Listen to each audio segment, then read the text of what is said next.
Fala, Ô, meu Resumo! nobre, grande, que beleza te ver. Como é que Tudo você bom, tá? querido?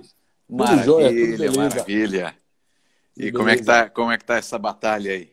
Tá bem, tá bem, tá bem, né? Estamos aqui na iniciativa privada, voltando com toda a força para a iniciativa privada, né? Mas Ah, tudo jóia, graças a Deus. mas você passou um tempo lá em Brasília, né? Com a Passei, eu fui questão da diretor, bancada do Novo, enfim, isso.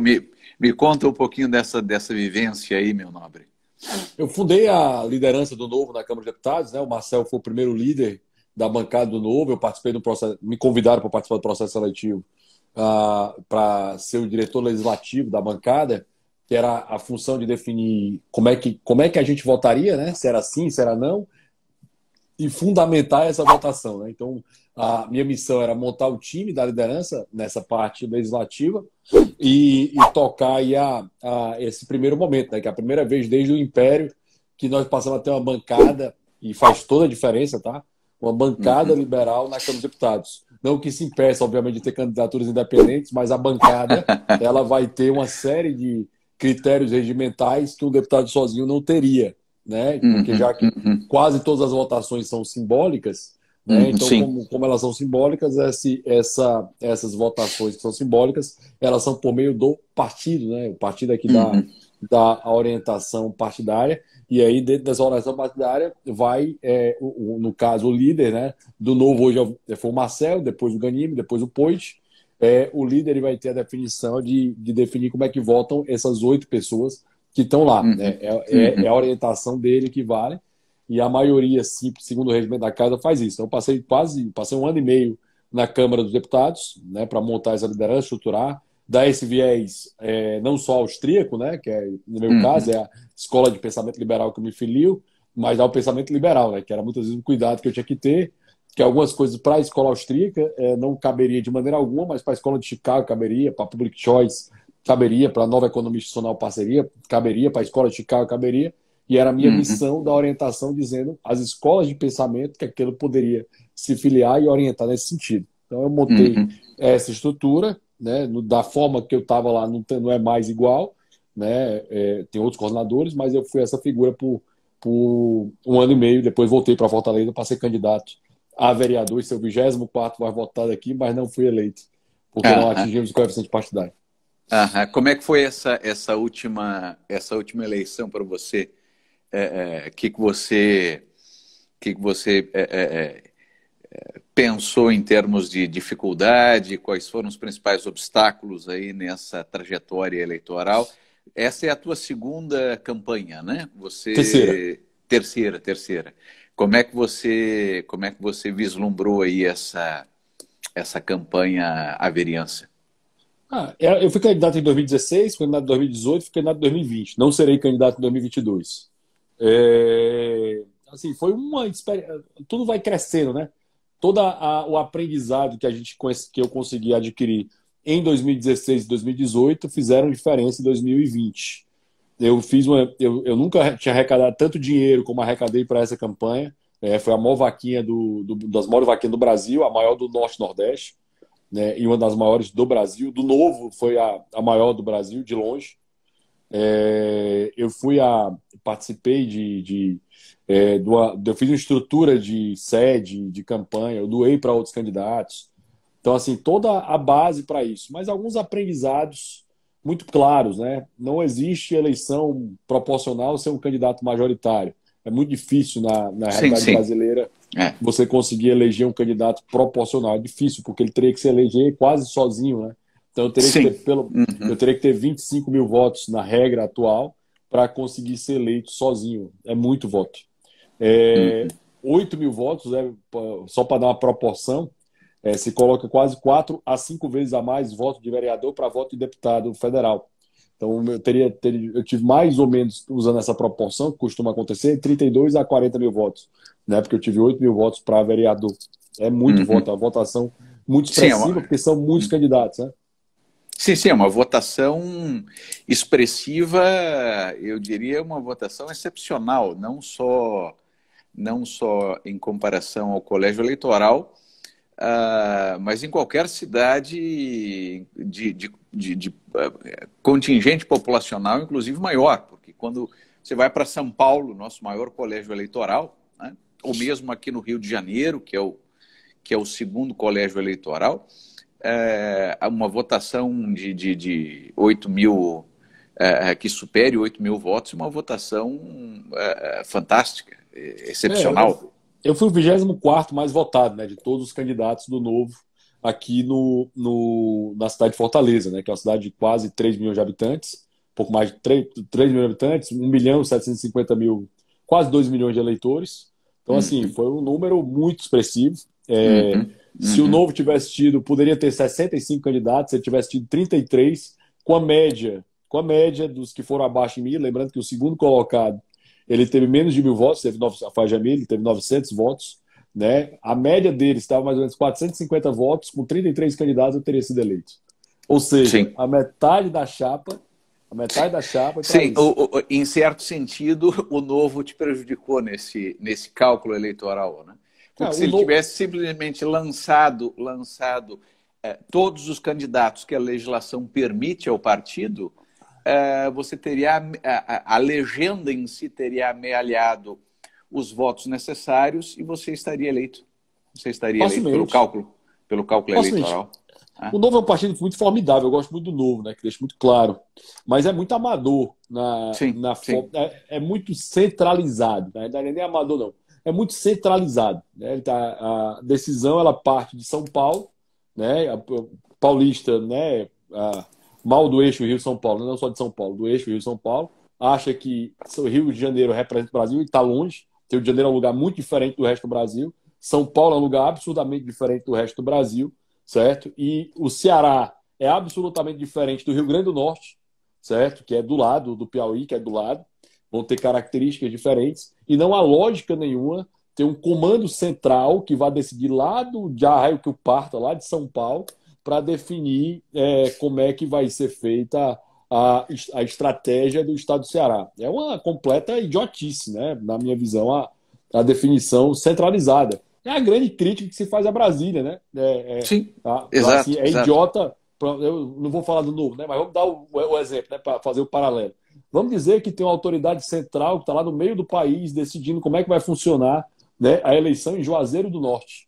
Cara, é uma loucura isso. Sim, né? sim. Ou mesmo um papel, ou mesmo, só terminar meu raciocínio aqui nesse ponto, Rodrigo, ou mesmo um papel que vai definir como é que vai ser estruturado, né, a cidade de Uruburetama, no interior do Ceará. Cara, isso é de uma arrogância, como diria Hayek, uma arrogância fatal, absurda, entendeu? Porque você não tem como saber como é que a cidade vai. E a Constituição diz como é que a cidade vai ser estruturada no interior do Ceará. É maluquice, entendeu? Não, é absurdo, é absurdo. É absurdo total, né? E nessa fala que você coloca, você terminantemente já descarta 2022. Por que isso? Não, eu já descarto, porque eu seria a única hipótese de eu ser candidato no Novo, e não devo mudar, não vou mudar de partido, se eu fosse a governador. Por quê? Porque eu indo a governador, eu conseguiria montar uma chapa muito razoável para ter alguma chance de eleger deputados federais e deputados estaduais. Eu sou um candidato, Rodrigo, que tem muito voto. Né? Eu tive muito voto em 2016, tive 4.312 votos, já era uma votação muito expressiva, em especial para a primeira eleição. Tive quase 18 mil votos para deputado federal, também uma votação muito boa para quem foi candidato a primeira vez a deputado federal, né? Com um partido completamente desconhecido. Eu tive 8 mil votos, 8.004 votos em 2020, e isso, obviamente, ela desestimula quem estaria na chapa comigo. Né? Eu sou o candidato a ser batido, né? Eu não sou o aliado a ser somado. Sim, claro. Não soma, eu atrapalho a formação de uma chapa. Porque quem vai entrar na chapa, você que nunca foi candidato, vai entrar na chapa e vai dizer, pô, eu tenho um concorrente que já faz. Isso faz muita diferença, tá? Se você quer ser candidato e tem alguém que tem muito mais votação que você, participe, mas vá com muita humildade. Quase sem chance de você passar dele. Né? Isso aí não sou eu que digo, não. É anos e anos. Sim, é a questão do cálculo eleitoral. Por isso que a nominata é tão importante, né? Porque dependendo da nominata, você vê aquelas situações em que o sujeito faz um caminhão de votos e não consegue ser eleito.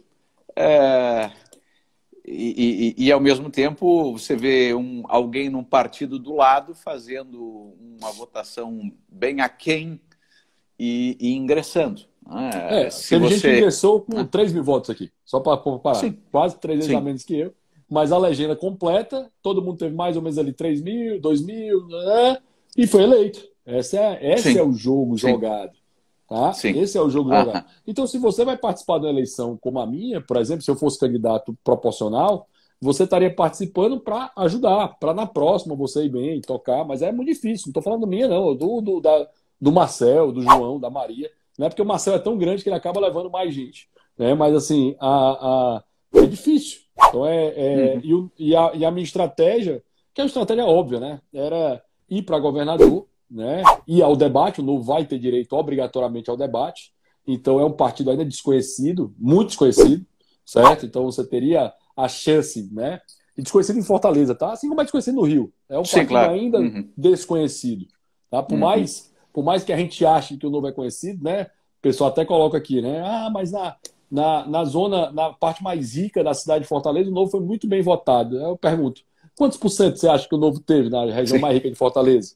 Aí o cara diz, teve 20%, 30%. Que não, isso? Teve 4%. 4%. E é interessante como as pessoas não entendem absolutamente nada do sistema eleitoral, do sistema político, dos métodos de campanha, como elas falam números completamente absurdos, né? Completamente absurdos. Tem o quê do ego, né? Tem o quê de você achar, né? O pessoal chega, às vezes diz assim, você é muito conhecido. Diz, cara, eu sou um completo desconhecido. Eu nunca fui um candidato majoritário, né? Eu sou um candidato proporcional, eu sou um candidato de nicho. Para você quebrar essa barreira, você tem que ir ao majoritário. Não tem jeito.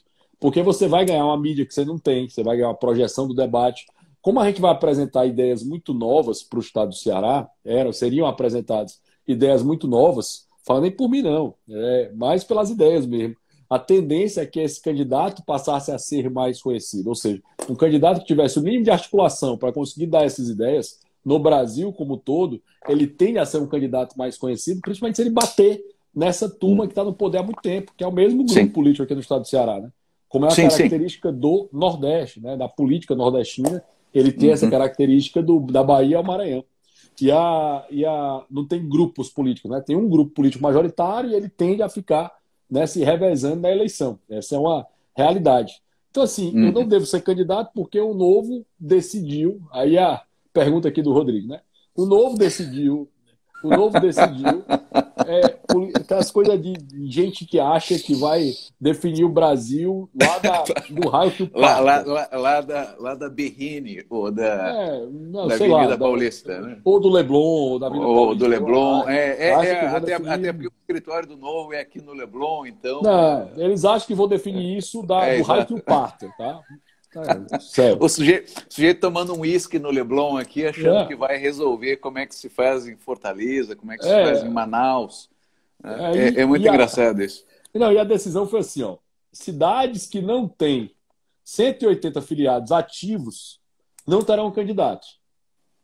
Beleza, né? Se informassem isso em janeiro, era massa, né? Pô, velho, foco, vamos atrás de 180, dá métrica. Não, a regra foi o seguinte, ó.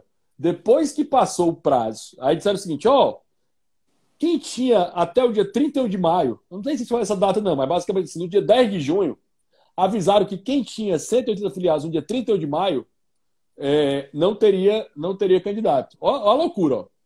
Dia 10 de junho, avisaram, sem avisar ninguém, que no dia 31 de maio, se vocês não tivessem 180 filiados, o Novo não teria candidato. Filiados ativos, né?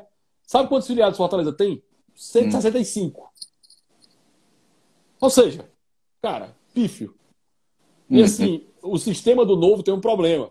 O cartão, se mudar, ele não faz recorrência. Tipo assim, deu errado, ele não liga para a pessoa para dizer para voltar, não.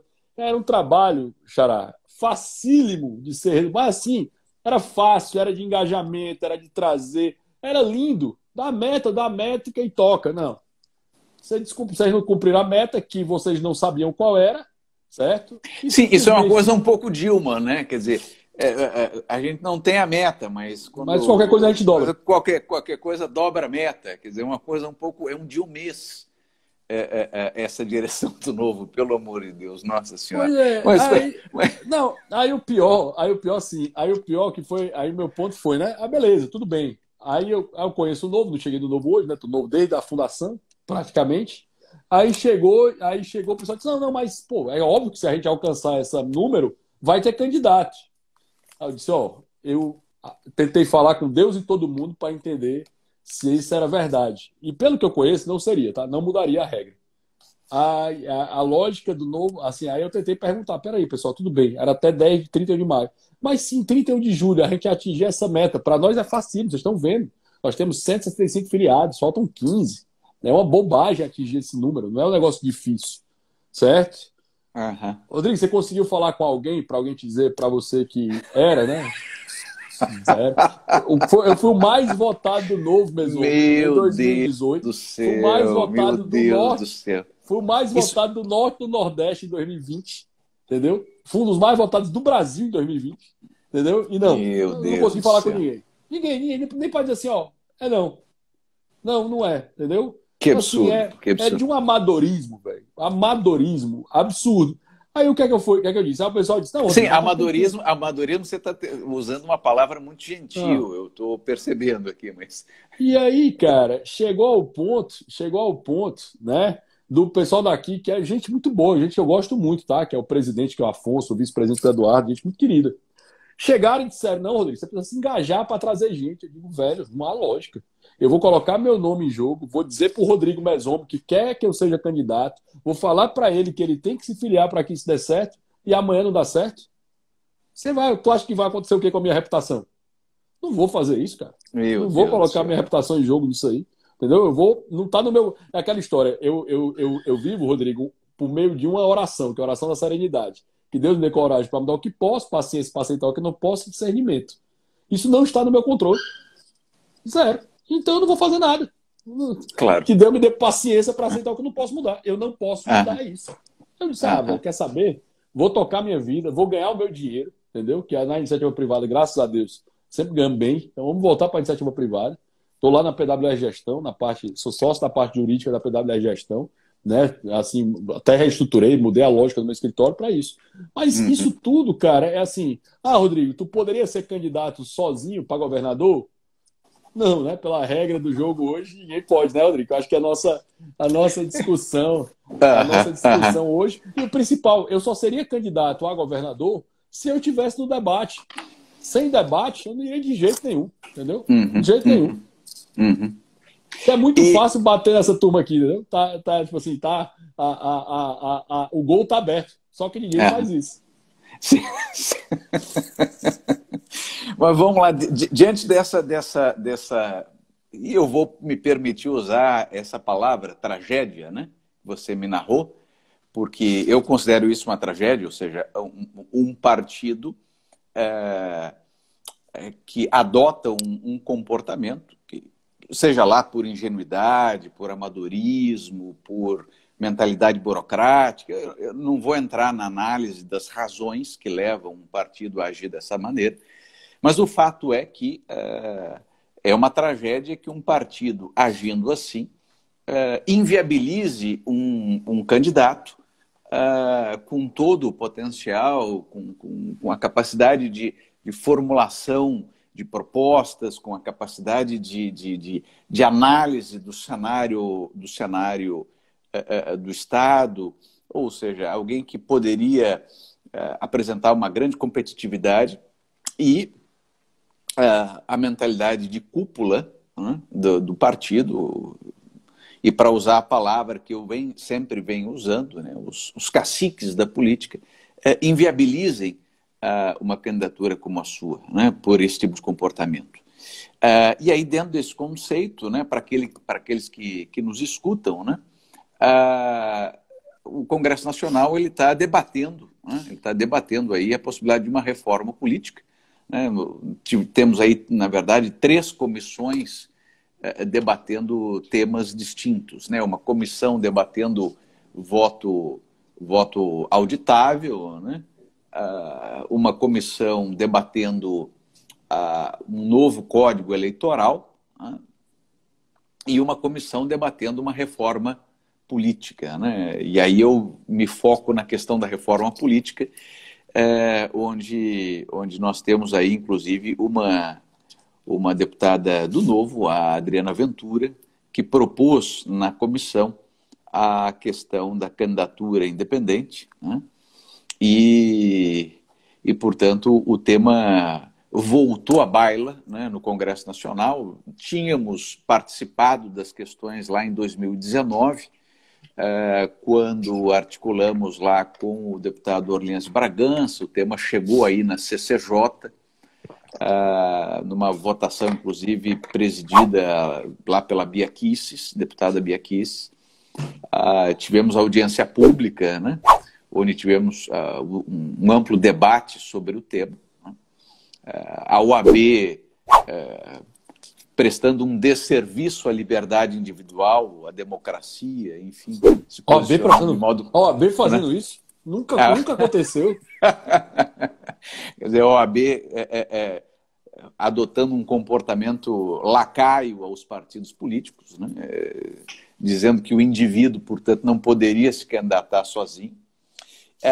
Mas, na ocasião, eu fiquei bastante tempo em Brasília, enfim, tentando falar com deputados e promover um processo de convencimento. Conseguimos, na comissão, 11 votos, mas, à época, o Rodrigo Maia conseguiu enterrar o destaque com 12 votos. Né? Você está me ouvindo, Rodrigo? Estou te ouvindo, estou te ouvindo. Tá vendo? Tá. Então, tivemos, portanto, a impossibilidade de um destaque na tramitação. O tema ficou no bojo da reforma política. E agora, então, tivemos aí a comissão voltando à carga com o tema das candidaturas independentes. E outros temas que estão em jogo e que estão ali sendo postos. E aí eu queria colher um pouco de você a sua opinião, até porque essas comissões, tanto a Comissão de Direito, tanto a Comissão Revisora do Código Eleitoral, quanto a Comissão de Reforma Política, em certo sentido, ficaram um tanto quanto eclipsadas pela CPI e pela comissão que debateu e debate a questão do voto auditável. Né? Então, estes foram os assuntos que mais dominaram, digamos assim, a grande mídia e parte das redes, né? E não se deu maior ênfase, nem a população, nem a sociedade civil tomou assento nesse debate em relação às questões da reforma política. Né? E aí entram nesse cenário, primeiro, a questão do voto distrital, né? Porque a relatora propõe lá, primeiro, o distritão em 22, para depois, na eleição seguinte, já em 24, se partir para um distrital misto. Né? E aí eu queria colher de você qual a sua posição, como é que é a sua visão em relação a isso. Né? E depois a gente bateu um papinho sobre candidatura independente, sobre a possibilidade de candidatura independente e qual a tua visão em termos de, digamos assim, configuração desse modelo. Né? Mas primeiro vamos começar com essa questão do voto distrital que está lá no relatório da Renata Abreu. É muito comum a gente ouvir que a necessidade do país é uma reforma política, uma reforma eleitoral, né? É muito comum a gente ouvir isso. Reforma política, uma reforma eleitoral para melhorar o país. A cada 2 anos nós temos uma reforma política, tá? 2 anos nós temos uma reforminha política, tá? Lembrando que cada eleição tem sua regra própria, suas definições próprias, sua estrutura própria, sua mudança própria. Desde 2018 nós temos fundão eleitoral, agora com esse escândalo que chegou a 6 bilhões de reais, essa piada que chegou a 6 bilhões de reais, né? Eu espero que seja vetado aí pelo Bolsonaro, né? Já que ele está se juntando ao Centrão, espero que seja vetado para isso, essa desgraça, tá? Mas toda eleição nós vamos ter uma pequena reforma, uma pequena estrutura de reforma, pequenas definições e algumas grandes definições, né? Na eleição de 2020 nós tivemos uma votação em que mudou muita coisa, né? Por exemplo, uma das grandes vitórias do Novo até, o horário da propaganda gratuita foi encerrado, né? Foi acabado, né? Com o veto que foi feito pelo presidente para a criação disso e a gente manteve o veto. Inclusive no acordo, é muito interessante esse dia que o Arthur Lira, que era o líder do PP e depois passou a ser o presidente, disse: vamos acabar com a noite de hoje, que ela não está nada agradável. Né? Que ele perde a propaganda política, né? Que era um mecanismo para os políticos se manterem cada vez, os partidos, né? Se manterem cada vez mais no poder. Meu ponto é o seguinte: nós temos muitas possibilidades dos políticos se meterem na vida da gente. A causa disso está num papel que chamam de algo muito bom, de algo cidadão, mas que é uma grande porcaria, que é a Constituição de 1988. Pior, ela só não ganha das constituições autoritárias, tá? De 34, de 37 e a de 69. Até a de 67 eu ainda acho que é um pouco melhor do que ela, tá? E a de 69, né? A emenda constitucional 169. Então ela só não ganha dessas, tá? Assim, só para comparar. Vou me permitir aqui dizer que há divergências, porque entre essa e a de 67, eu prefiro a de 67, viu? Não, é o que eu estou falando. Entre a de 88... Acho a de 67 mais prudente. Não, mais prudente. A minha Constituição que eu acho pior é a emenda constitucional 1, de 69.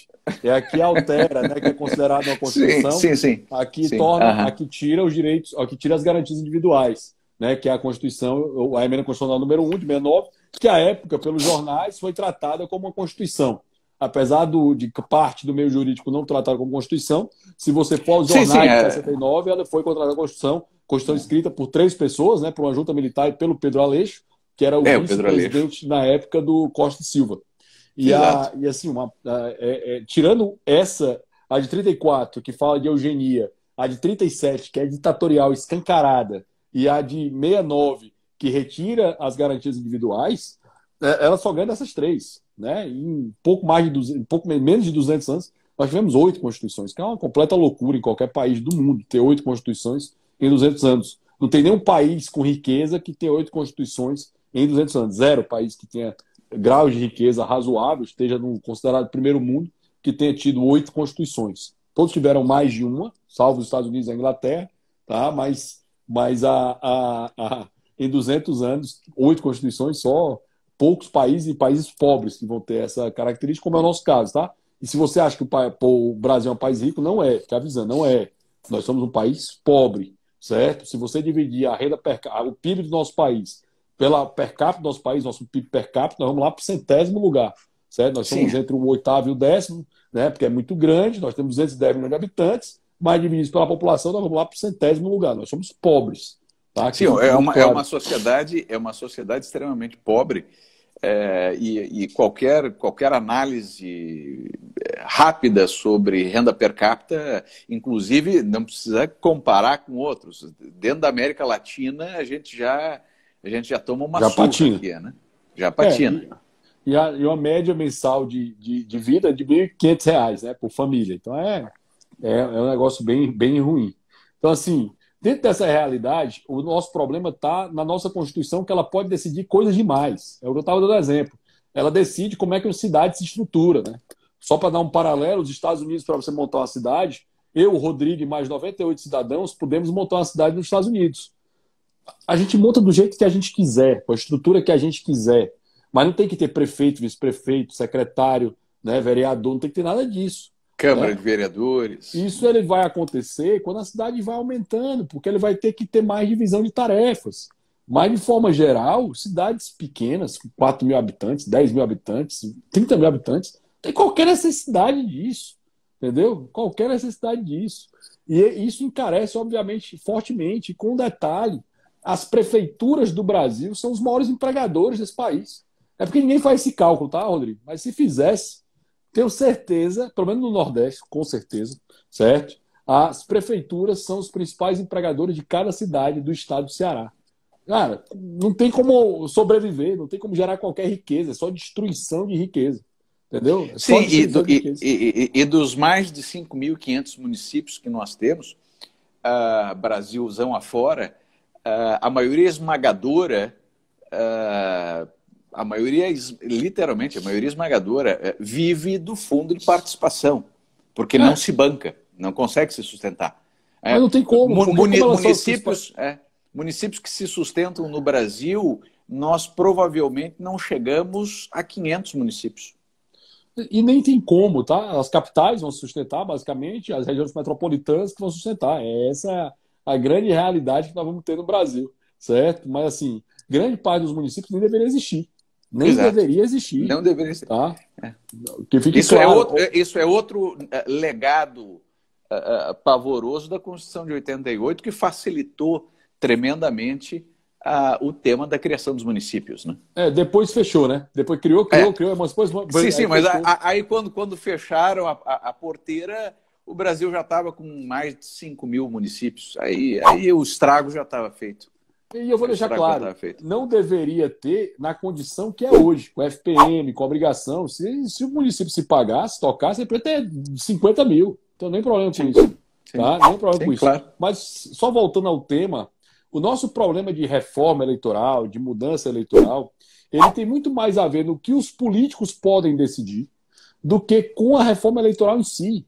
Nós temos que limitar... Eu adoro a ideia de democracia liberal, de respeito à liberdade individual, de respeito ao Estado de Direito, de não poder se meter nos direitos individuais do cidadão. Só isso deveria limitar muito o que os políticos poderiam decidir. Muito.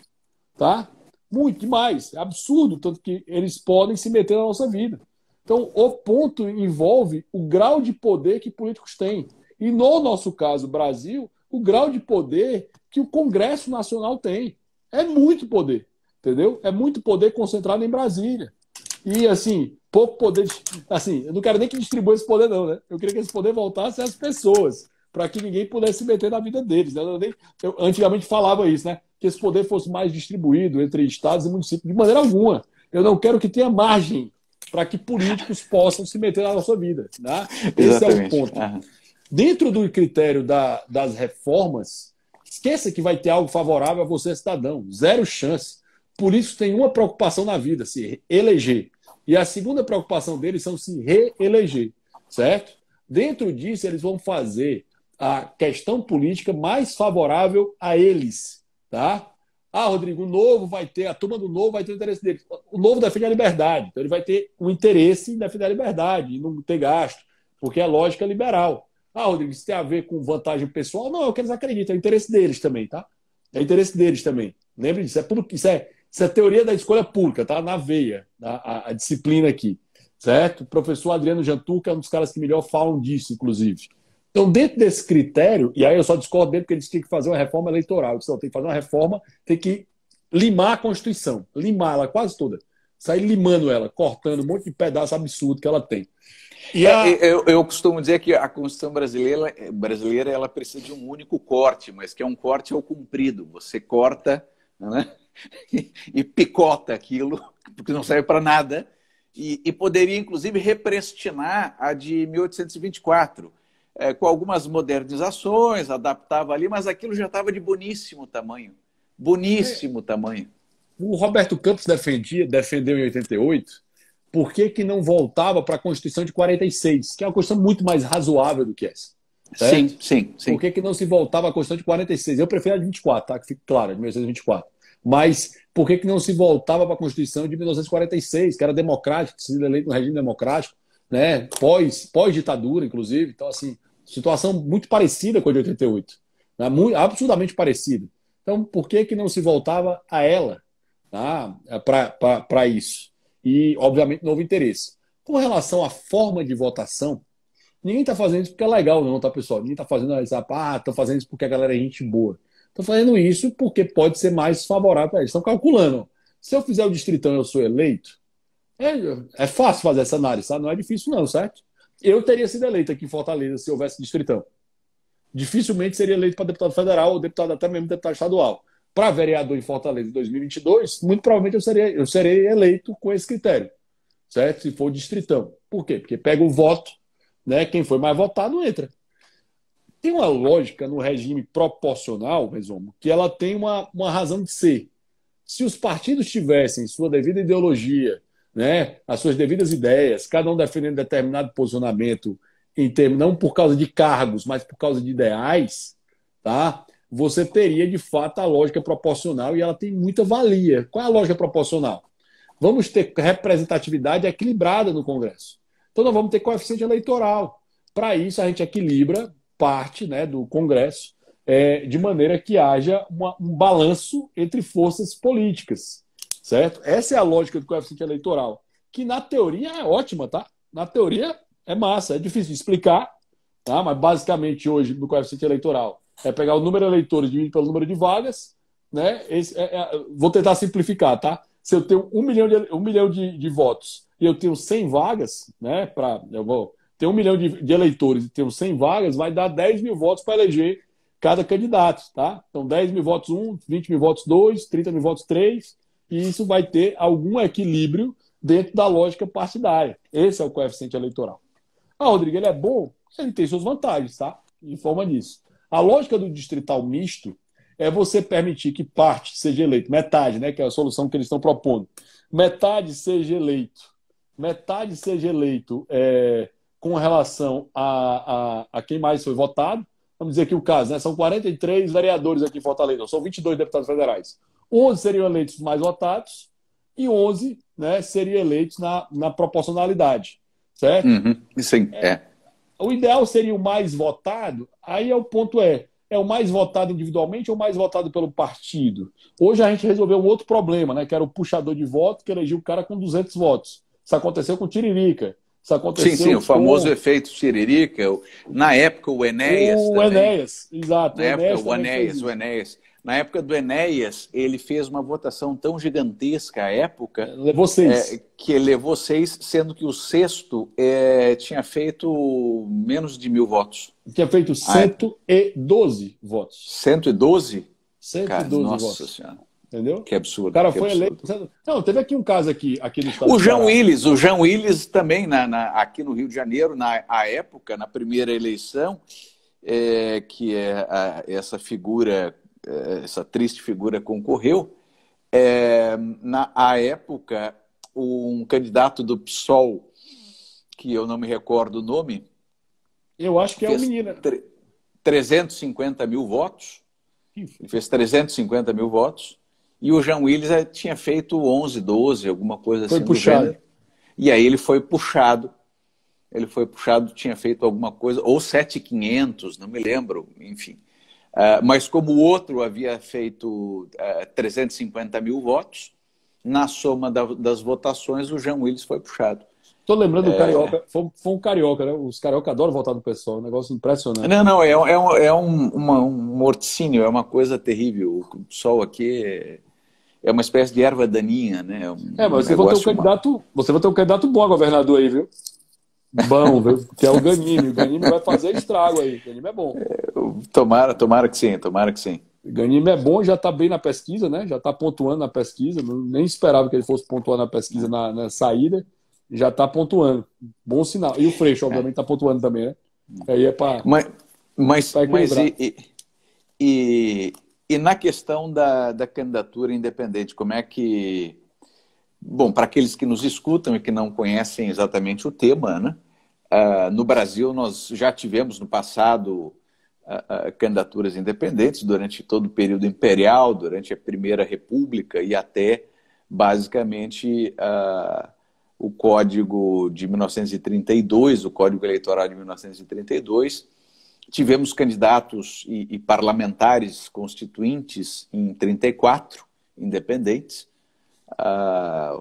e até que o ditador Getúlio Vargas ali caça, né, qualquer possibilidade democrática com o Estado Novo, e depois, quando retorna a temática em 1945, nós temos ali que o Getúlio Vargas, ao produzir a legislação de transição, não reintroduz no sistema a candidatura independente.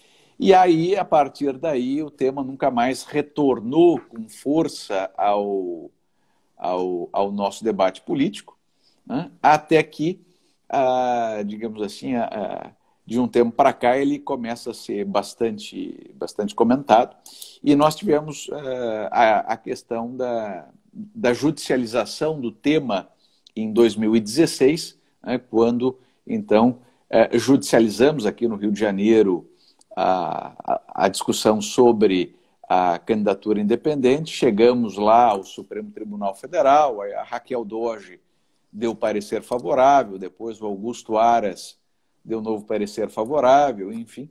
E agora estamos ali no aguardo do julgamento para o Barroso apresentar, pedir pauta e apresentar o voto a julgamento, né?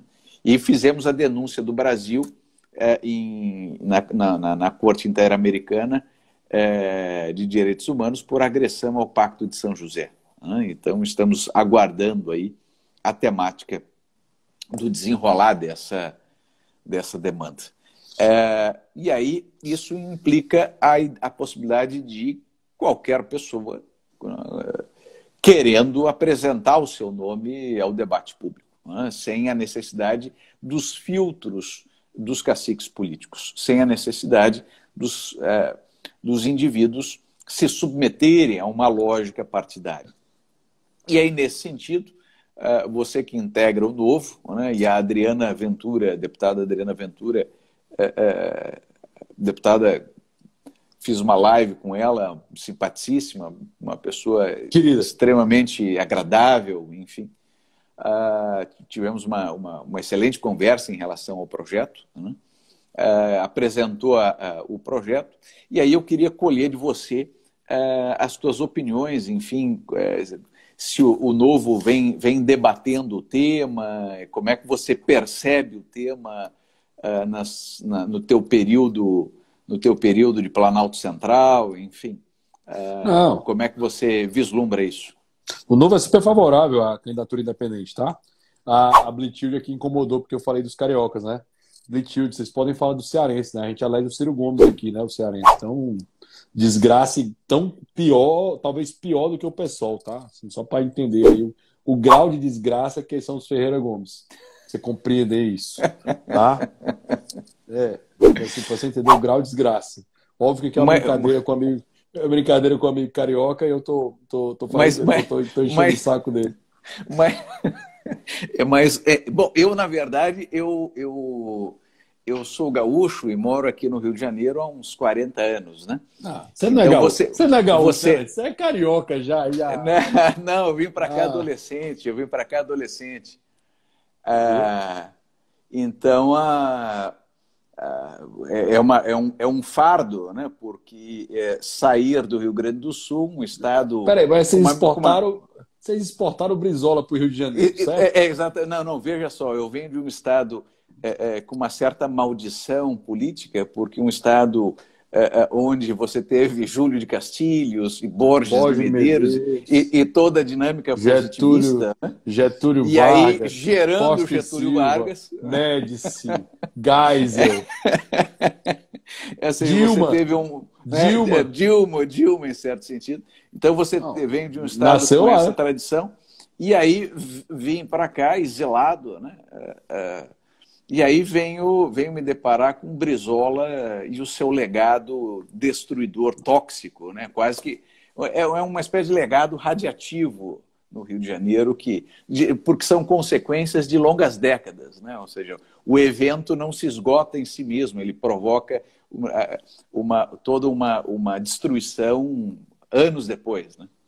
Eu quando palestro no Rio Grande do Sul, tenho grandes amigos, adoro o Rio Grande do Sul, tenho amigos muito, muito queridos do Rio Grande do Sul, Marcel, Fábio Osterman, e uma turma muito, muito boa no Rio Grande, os Família Ling, né, o Roberto Acheves, uma turma espetacular do Rio Grande do Sul, né, que inclusive manteve a bandeira liberal, né, o Instituto Liberal do Rio de Janeiro, o Instituto Liberdade do Rio Grande do Sul, o Instituto de Estudos Empresariais, manteram a chama da liberdade acesa quando ela se apagou em quase todo o Brasil pós Fernando Henrique Cardoso, né? Então, exato. O Brasil o movimento liberal atual deve muito a eles. E é interessante que quando eu estava palestrando lá para o Instituto Atlantis, que é uma turma boa pra caramba, e eu falo isso, eu disse, ó, tá na hora de vocês pararem de exportar porcaria. Aí eu cito um monte de porcaria que foi exportado pelo Rio Grande do Sul, e vocês começarem a exportar o que presta.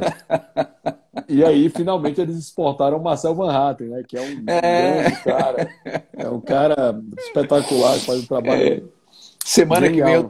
Semana que vem eu estou agendado com uma live com ele para a gente conversar um pouquinho também. Genial no Congresso Nacional. E assim, dentro desse contexto de candidatura independente, eu sou mega favorável. Eu não acho que, de maneira alguma, deve haver qualquer possibilidade de alguém dizer que alguém pode ou não se candidatar. Não é como você diz, né? Viola o direito de participação política, né? Que é uma base da liberdade, de você poder participar, né? Inclusive, se você pegar os americanos, né, eles fazem a revolução, até a Revolução Americana, genial, né? Exatamente por conta disso, né?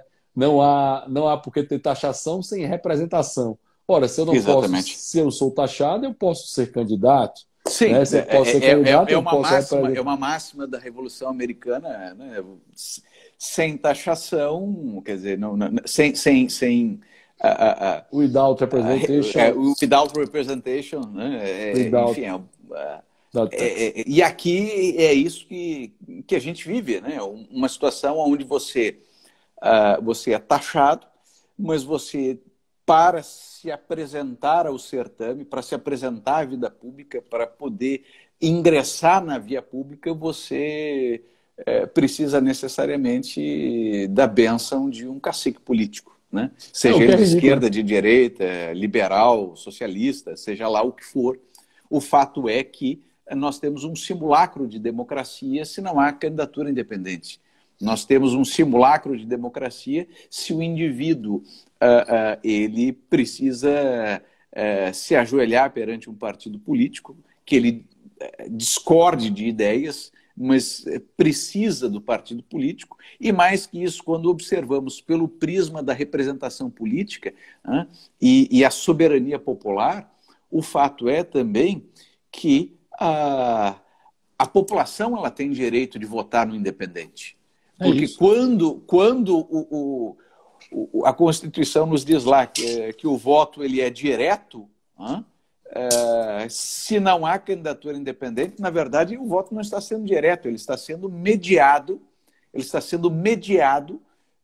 pelas estruturas partidárias, pelos caciques políticos. Não há como pensar o voto direto se você só pode votar em quem o cacique político permitir. É isso. Então, há um simulacro de democracia quando a candidatura independente não está presente no sistema. É perfeito, é isso mesmo. Porque é o seguinte, se você tem uma situação posta como essa, uma situação em que você não pode permitir, que você não precise pedir autorização a alguém para ser candidato, não há lógica você obrigar alguém a fazer parte de uma instituição que não quer fazer parte. Esse é o ponto. Eu quero representar, eu quero disputar a eleição, eu quero fazer parte disso. Check. E eu acho que há 2 pontos até de problemas em relação a isso.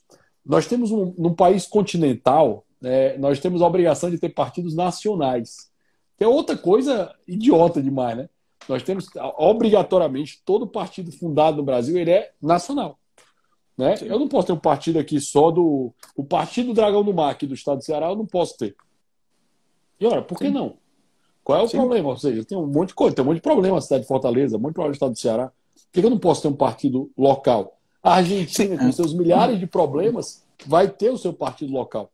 E mais, qual o problema? Qual o problema da liderança, desculpa, Rodrigo? Qual o problema da liderança política, né, que não se sente representado por nenhum dos partidos que estão postos, poder lançar o seu nome? Que medo tão grande é esse de você ter uma possibilidade que saia desses bancos, né, desse controle de algum partido que está determinando o que vai ser feito? Então é completamente idiota e absurda a impossibilidade de deixar que alguém possa se candidatar sem precisar de partido. Eu tenho, digamos assim, empreendido essa luta desde 2016, como se diz, né, sangrando a língua de tanto falar sobre esse assunto, né, porque Evidentemente que isso não é uma bala de prata, né? Até porque não existem balas de prata, né? Não há uma medida que isoladamente melhore o cenário eleitoral.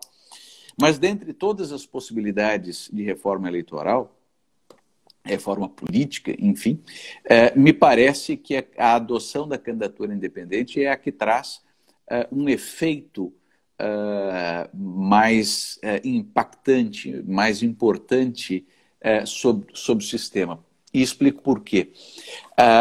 A partir do momento em que nós quebramos o monopólio partidário, a partir do momento, então, que nós rompemos, né, com a lógica do cacique político, nós fazemos uma transferência de poder da cúpula para a base do partido, e o partido, com esse incremento de competição, e você que é um austríaco de mão cheia, né, o sistema eleitoral, né, os partidos políticos, com esse incremento de competição, eles são forçados por essa questão exógena, né, a adotarem posturas melhores, mais éticas, mais transparentes, a zelarem pelas alianças, a serem, portanto, mais responsáveis e mais, digamos assim, obedientes à vontade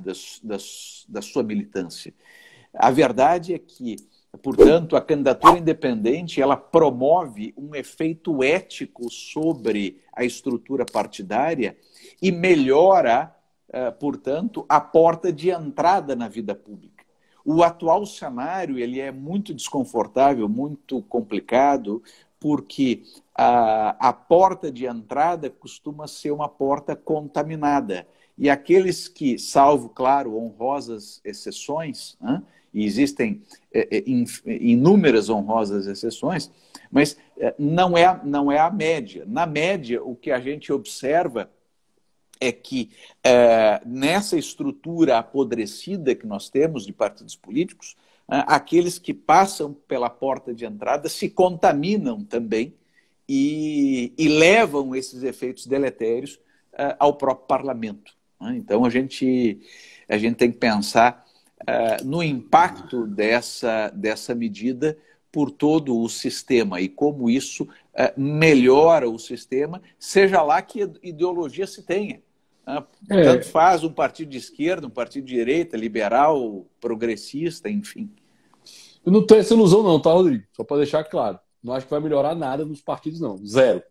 O meu ponto é a mesma lógica que eu defendo o direito a você portar arma, tá? É liberdade individual. Ponto. Entendeu? Ponto. Rodrigo, vai ter esses efeitos, né, não intencionais positivos. Não sei. Não interessa. Vai melhorar o sistema? Não sei. Não me interessa. Vai melhorar. Só finalizar isso. Não sei. Vai melhorar a questão do conceito de partido? Não sei. Entendeu? O principal para mim é o Rodrigo Mesomo tem que ter o direito, por liberdade individual, de ser candidato. Espero que tenha, tá? Eu torço, né? Eu torço para que tenha todos os efeitos não intencionais que você trouxe. Porém, mesmo que não tivesse nenhum, ainda que não tivesse nenhum, era para a pessoa ter o direito de poder ser candidato. É a mesma lógica da arma. Rodrigo, você acha que pode melhorar a relação de segurança? Talvez. Você acha que pode melhorar a realidade das pessoas? Talvez. Mas não interessa. É um direito individual a você se autodefender. Ponto. É a mesma coisa. Certamente. É um direito individual você poder participar do processo político no país que você é tributado. Certo? Nessa porcaria de tributo que a gente paga. Então, ponto, né? E acaba assim toda a discussão para mim, certo, Rodrigo? Eu torço e espero que aconteçam esses efeitos. Mas, para mim, isso é o menos importante. Tá? De verdade, isso é o menos. Não acho que os partidos irão evoluir nesse sentido. A turma está preocupada com o seu próprio interesse mesmo. Tá? Mesmo. Depois que eu fui para Brasília, isso ficou para mim muito mais claro. Né? Assim, ficou só lá a realidade disso. Ninguém está preocupado em melhorar o país, em melhorar a coisa. Ninguém está. A turma está nem aí para isso. A turma está preocupada com eles. Certo? Ponto. Dentro desse contexto, é um direito. Eu espero que tenha milhares de candidatos independentes para isso. O sistema vai batalhar contra isso, tá? Que fique claro. Sim, o sistema luta para manter todos os seus privilégios. Isso. Por quê? Porque todo o sistema está formado baseado em partido, em bancada, em lógica partidária. Então, mesmo que um candidato independente entre em 100 candidatos independentes, eles teriam muita dificuldade de conseguir fazer algo no Congresso Nacional, certo? Porque não teriam liderança, porque não teriam forma de estrutura, não teriam algumas vantagens regimentais que seriam dadas para isso, né? A não ser que eles conseguissem mudar o regimento. E para isso eles têm claro. Ampla maioria para isso. E eu acho difícil que os independentes tenham um dia ampla maioria. Nunca aconteceu, tá? E nenhum país do mundo independente teria ampla maioria. Então, assim, não, sempre foi mas veja só, agora no Chile, quando observamos, digamos assim, entre aspas, né, as bancadas, o maior número de membros da Constituinte são constituintes sem filiação partidária, né? Então, na verdade, na Constituinte eu não duvido, tá? Porque é uma característica própria. Estou falando no giro, né? No giro partidário, que é difícil. Sim, mas de qualquer sorte, veja só, e aí eu vou ao sistema, como a candidatura independente, ela melhora o sistema independente de ideologias, né? Ela aprimora o sistema democrático. Veja só, vamos pegar um exemplo à esquerda e um exemplo à direita. Um exemplo à esquerda, Emmanuel Macron. Ele não conseguiria ser candidato à presidência pelo Partido Socialista, sai do Partido Socialista e vai para a eleição com aquele movimento em marcha, e que depois se organiza como partido, mas no momento da eleição, Emmanuel Macron não tinha filiação partidária alguma. Isso jamais aconteceria no Brasil, ou seja, então veja que o Bolsonaro teria um peso. O Bolsonaro teria um peso político em 2018 e terá um peso político em 2022, sendo candidato ou não, né? Mas hoje ele disse que era do Centrão para isso. O que eu estou querendo dizer é o seguinte: o sistema atual tem essa dificuldade. Em geral, independentes se tornam partidos quando eles são muito grandes. Tá? Claro, exato. E o exemplo à esquerda, perdão, à direita. Quando você observa a primeira eleição de Trump, num dado momento, a cúpula dos republicanos aventava a possibilidade de impor o Jeb Bush. E o Trump disse, olha, se puserem o Jeb Bush, eu vou sozinho. E isso iria rachar o eleitorado americano, o eleitorado republicano, e, evidentemente, isso ia maximizar as chances da Hillary Clinton ser eleita. Então, a cúpula do Partido Republicano disse, bom, então, seja o que Deus quiser, vamos ver o que as prévias partidárias nos reservam. Quem ganhar as prévias é candidato partido. Ou seja, então, percebe que a candidatura independente, tanto numa França, né, quanto numa realidade dos Estados Unidos, ela aprimorou a democracia, ela melhorou ela aumenta a concorrência. Porque aumenta a concorrência, exatamente. Então, esse é o ponto fundamental. Meu amigo, fale-me. Eu vou precisar me ir. Opa, claro. Aliás, a gente já está com uma hora. Passado uma hora de prosa. Só quero, então, ver as tuas últimas palavras, né? Por favor. Rodrigo, se despeça da nossa audiência. Mesomo, parabéns pelo trabalho, né? Conte aí com o meu apoio, como sempre. Eu sempre defendo isso, exatamente por defender a liberdade individual. Espero que tenha, só pelo efeito concorrência também é espetacular, né? Que é outro efeito que, sem dúvida, esse vai acontecer. E espero que os efeitos não intencionais que você descreva também aconteçam, certo? Mas, para mim, é fácil. A liberdade, a concorrência, isso é o mais simples, é o que funciona, é o que sempre funcionou em qualquer país do mundo, em qualquer lugar. Né? Esse mundo se tornou rico e próspero exatamente por conta disso, né? Por concorrência e por liberdade individual. Obrigado, meu caro. Parabéns pelo trabalho. E eu é que agradeço. Obrigado, meu nobre. Valeu. Um forte abraço. Tchau, tchau. Um abração. Tchau, tchau.